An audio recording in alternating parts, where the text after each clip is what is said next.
Alors en fait, c'est pas des loups-garous. Et ça commence. Je taquine. On va dire que c'est des loups-garous, mais en réalité, je les appelle des morphes. Et à l'origine des morphes, il y a les polymorphes. Donc on va dire des métamorphes. Voilà. Donc des loups-garous. Bah, effectivement, C'est pour que le public qui ne nous a pas encore lu comprenne bien de quoi on parle.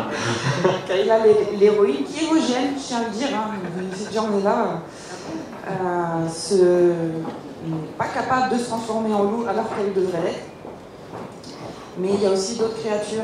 J'ai essayé de piocher dans la faune française quand même. Il y a un renard, il y a un ours, un lynx, différentes créatures en fait, mais effectivement ce sont des métamorphes. On verra que la palette peut s'élargir avec Thomas, parce que chez Thomas il y a même des trucs encore plus dingues. Il est dindon-garou, enfin il y a des trucs. Le pire c'est que je les lance même pas. Justement, pourquoi justement cet archétype-là particulièrement du morphe? J'adore. L'idée de se transformer en animal? Voilà, en fait je suis une grande lectrice à la base, forcément avant d'être auteur. Et j'aime particulièrement les histoires de loups-garous, entre autres. Et je trouvais que, du moins à l'époque où j'ai commencé à écrire, ça remonte déjà un petit peu maintenant, il y avait énormément d'histoires sur les vampires en urban fantasy. Pas tant que ça sur les loups-garous, du moins il n'y avait pas beaucoup de livres dédiés aux métamorphes. J'avais envie de faire ça et de développer justement les polymorphes, être capable de prendre plusieurs formes. Donc je suis partie là-dessus et j'ai développé toute une mythologie autour de ça. Voilà. Alors on reviendra sur la question de la crise de nerfs au fur et à mesure, mais c'est vrai que voilà, au départ on a une jeune fille un peu complexée par ses difficultés. Finalement c'est presque une adolescente comme les autres, elle est mal dans sa peau et elle ne comprend pas pourquoi elle n'est pas comme les autres. Voilà, je pense que c'est la définition d'une adolescente. C'est une bonne réponse. Leandro Veloz-Bracha, bonjour. Leandro nous vient d'Argentine. Si vous n'étiez pas avec nous ça fait 3 ans maintenant, 2-3 ans. Pour la première visite de Leandro, eh bien, vous avez eu tort, j'espère qu'on va vous le faire découvrir ou redécouvrir cette année avec cette nouvelle visite.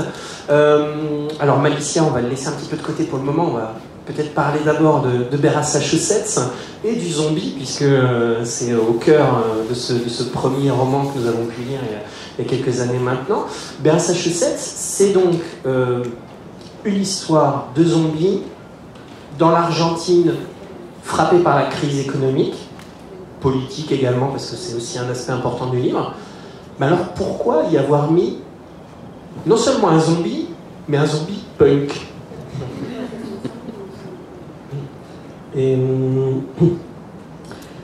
Creo que fue el disparador de toda la novela, en realidad. Le fait de prendre un zombie punk, ça a été le début, le déclencheur de tout le roman. Empezar a escribir algo a partir de un personaje de la película The Return of the Living Dead. Donc commencer à écrire un roman à partir d'un personnage du Retour des morts vivants. Esa película donde unos amigos punks están en el cementerio cuando justo se produce el levantamiento de los muertos. Donc c'est un film que vous connaissez tous où c'est au moment où les jeunes se rassemblent que ces jeunes punks où les morts vivants apparaissent. Y bueno, y tomar a uno de los personajes, a una de las chicas que se llama Trash, en otro momento como muy avanzado y muy distinta de cómo era en esa película. Donc pour lui, ce qui est intéressant, c'est de prendre ce personnage de Trash, cette jeune fille, mais à un autre moment de sa vie. Y en algún punto cruzar lo que va a pasar en toda la novela y que pasa ya en el cruce de nombres en el título. Donc ce qui était intéressant, c'était de croiser tous ces éléments qui se croisent déjà dans le titre, vers Massachusetts. On va peut-être juste expliquer pourquoi. C'est qu'il y a un quartier de Buenos Aires, c'est ça? Claro. Et Massachusetts pour Massachusetts. Hay un lugar que se llama Berazategui. Donc, comme tu viens de le dire, donc Berazategui, c'est le lieu en Argentine. Donc c'est le croisement entre Berazategui et Massachusetts. Aux États-Unis. Es un barrio como más bien marginal, digamos, y se le dice Massachusetts siempre un poco en broma. Donc c'est un quartier un peu marginalisé et donc on l'appelle les Massachusetts en blaguant. Y bueno, tanto como pasa en el título, la idea creo que siempre fue jugar como una dimensión de lo real o de lo que estaba pasando en ese momento y contarlo justamente en cruce con esa dimensión fantástica y más propia del cine.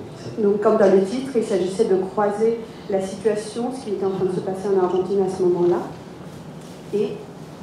y cruzarlo con una dimensión le croiser avec fantástica. une dimension fantastique. Là aussi, évidemment, on va revenir au fur et à mesure de cette table ronde. Karina Rosenfeld, je sais que Karina est ravie de faire cette table ronde car nous n'allons pas lui parler d'ange cette année. Et ça, rien que pour ça, Ça vaut le coup. ça vaut le coup. Mais là, pour la peine, on va parler d'un démon, ça va nous changer. Avec Zalim, alors c'est assez particulier parce que c'est pas évident d'en parler. On commence à rentrer dans les choses où c'est bien difficile de parler des sujets. Si je vous demande qui est Zalim, vous me répondez quoi? Un démon. Bien. C'est un roman de fantasy, ça on peut le dire aussi. Oui. Puisqu'on est vraiment dans un univers avec deux royaumes qui s'affrontent. Voilà. Et puis, on a un des deux royaumes qui, semble-t-il... A une arme secrète. Voilà, a une arme secrète. Donc c'est deux royaumes imaginaires, bien sûr, dans un monde de fantasy qui sont à la guerre depuis la nuit des temps et qui ne savent même plus pourquoi ils sont à la guerre. Et régulièrement, en fait, un des deux royaumes, le royaume d'Arexal, quand il sent que la situation lui échappe un petit peu, a une arme secrète qui est Zalim. Et donc, c'est l'idée d'invoquer un démon qui va sortir d'un monde éthérique qu'on ne maîtrise pas, qui est juste là comme ça. La porte entre ces deux mondes, c'est un miroir. Et qui va se chercher un hôte humain, parce qu'il ne peut pas exister comme ça dans notre univers sans hôte humain, pour pouvoir en fait, attaquer l'armée ennemie. Sauf qu'il y a un souci, c'est qu'il n'est pas contrôlable, donc effectivement, il peut décimer l'armée ennemie et lui faire peur, ce qui est un avantage, mais il peut aussi s'attaquer à l'armée du royaume qu'il a invoqué. Donc c'est un risque à prendre. Sachant qu'il est un peu vénère, Zalim. Alors, naturellement. Oui et non. C'est-à-dire que comme je suis en train d'écrire le tome 2 et que je suis vraiment en train de l'explorer de façon très intime presque, je pense qu'il a une dimension plus profonde que ça. Mais c'est son côté sanguinaire et son côté effectivement pas sympa a priori qui est nécessaire dans l'idée de décimer une armée entière. Parce que s'il était cool et qu'il offrait des bonbons, ce serait beaucoup moins intéressant dans le cadre d'une guerre. Voilà, donc effectivement il n'est pas sympa, a priori. Et incontrôlable, c'est évidemment pour un léger. Voilà, en fait, l'idée c'est que son hôte humain n'a pas idée qu'il est investi par un démon. Donc, quand le démon prend sa forme à travers le corps de l'humain et va attaquer les armées, l'humain qui l'habite n'a pas conscience de ce qui se passe, donc il n'a aucun contrôle sur lui. C'est pas comme s'il pouvait lui dire tiens, aujourd'hui viens, on s'envole et on va aller attaquer l'armée ennemie. Ce serait bien plus simple si c'était le cas. Il y aurait peut-être plus de guerre en plus. Voilà, ça serait plus. Ah, on finit le roman. Et Zalim arrive. Voilà. Allez, salut, à la prochaine histoire. Et donc l'idée, c'est de prendre le pari, de se dire on va déchaîner l'enfer en fait, et on va espérer que ça vise l'ennemi et pas nous. Voilà. Donc toute l'idée aussi, c'est qu'il y a un panel de personnages. Pardon, je ne dis plus rien. Je vais te dire tout de suite. J'arrête là pour l'instant. Thomas Andrew, on va partir à New York avec vous, mais un New York un peu particulier parce que, comme je disais tout à l'heure, on y croise des créatures parfois assez surprenantes, qui sont Drake et Tony. Alors Drake Carter, au départ c'est un humain. Il travaille à la police scientifique de New York, il est plus ou moins médecin légiste. Et le jour de la Saint-Valentin, il se fait un petit peu défenestrer, 9 étages, ça ne pardonne pas, et il se transforme en fantôme. Et donc j'avais envie d'exploiter l'histoire du fantôme, et donc pour gagner au-delà, il doit résoudre une enquête qui avait commencé avant de devenir fantôme. Et il va être aidé notamment de son meilleur ami, Tony, qui est un charpin, autrement dit un passeur d'ombre. Et avec lui, il va essayer. Donc, qui est un peu policier aussi, quand même. Qui est un peu policier aussi, mais un peu policier très fort dans son domaine, mais par contre, voilà, en tant que Sherpa, c'est un sorcier et il a 2 mains gauches et il foire tous les sorts qu'il essaye de tenter. Voilà, notamment dans le tome 2, il essaie de lancer un dragon et en fait, c'est d'adorables petits chatons qui sortent. Et donc voilà, pour vaincre le méchant, c'est pas top. Voilà. Rien que l'idée, ils sont vraiment sourire quand on le décrit. J'imagine.